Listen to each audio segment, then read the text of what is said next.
have seen.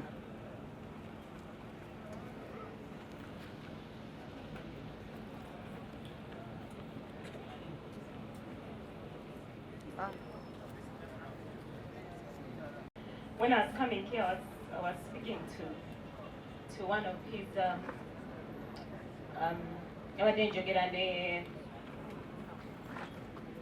when I'm switching what I can switch sometimes between English and Uganda, but then njogera ne Mukyala wa mulamu wange Fanani.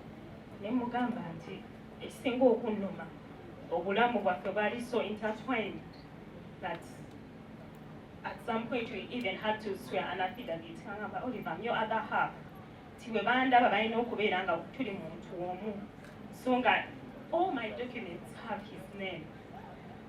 But I'm thankful for emyaka Mukama gy'atuwadde.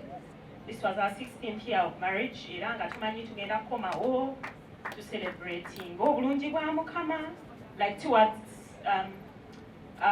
his passing, like 2 weeks before. Plan tezalina za kufa at all. Era nga twogera bwe tunadde Uganda kino ne Mukama bw'ati bw'asazeewo. Boogezi manyi babadde bangi simanyi bye boogedde naye mmanyi ku bye bamwogeddeko abadde very honest. Zanga nnyo omuntu ng'omuntu yalowoozanga nnyo ku bantu ob'omuzungu kye yaliise empathy nga takukwatirwa kisa naye nga n'embeera yagituulamu ye mwennyini era ng'oluusi bw'omugamba naye bano abantu oba omuntu oba ng'olabanga nti alinga amuwa chance ennyingi ng'agamba I'm here today because my mother gave me a chance. Kubanga obulamu bw'obuvubuka omuntu yali abuuliddeko to win souls. Kwegamba he has died empty according to me. Yafudde ku myaka mito but afudde mukalu. He outlived, like he did everything. Nga buli kimu bw'akikola akiwa his all. Bwe yatuukanga ku sports he would give it his all. Era ng'olaba buli kimu kusoma his all. Buli kimu he was an extremist. Era manyi nti ffe. Those from the west, the Cholis, call him Musinguzi. They are Choli. And we the Lugaras call him Obini. And the Choli crowned him again the PM. Thank you so much. Thank you. Thank you very much, Madam Deputy. People power. Our power. People power. Our power. NUP. Everywhere. Nyabu Namandu Wamuganda waffe Council Wameli ne family, part of Wameli's family. Bakulembeze bannange mwenna abali wano aba foot soldiers iza wanirize ekifo kino kya nnaku nnyo tukyalidde ssebo nga twaguddemu enjega naye tukwaniriza nnyo era tukwagala webale kuba mukwano gwaffe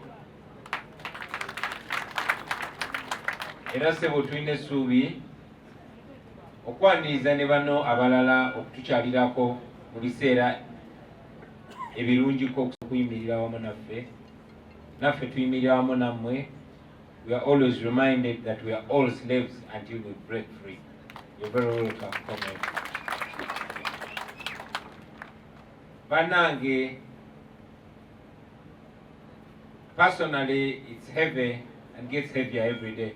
I've lost count of how many comrades I've lost.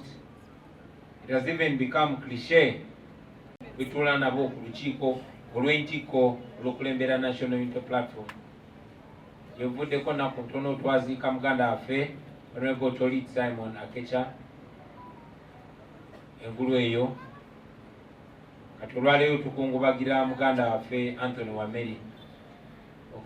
Akecha Simon Tolit yali akulira police. Comrade Wameli yabadde akulira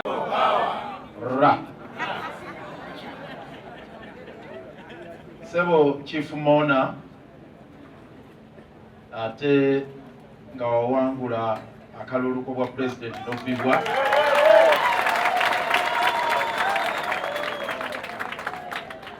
ba Deputy President ab'ekibiina kya Nuupu abaliwo,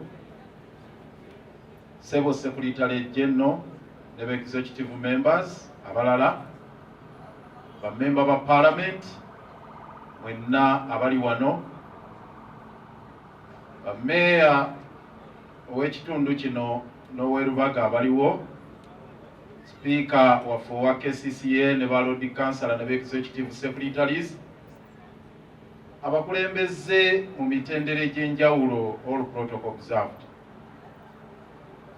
Nja kusooka Ssebo okwebaza Chief Moona olw'obukulembeze bwewatambuzza mu nteekateeka ez'okukomyawo omubiri gwa muganda waffe aziikirwe mu bitiibwa. Weebala omulimu ogwo, weebalire ddala na bonna abakwatiddeko mu nteekateeka eyo aba diaspora ne Secretary General eyakulembeddemu enteekateeka. Weebale nnyo Ssebo SG, muganda wange Davis Rubongoya ne ttiimu. Era nja kwebaza mwenna abazze wano tukungubagire munnaffe. Nze ndi wano to celebrate a gallant fighter owa rule of law.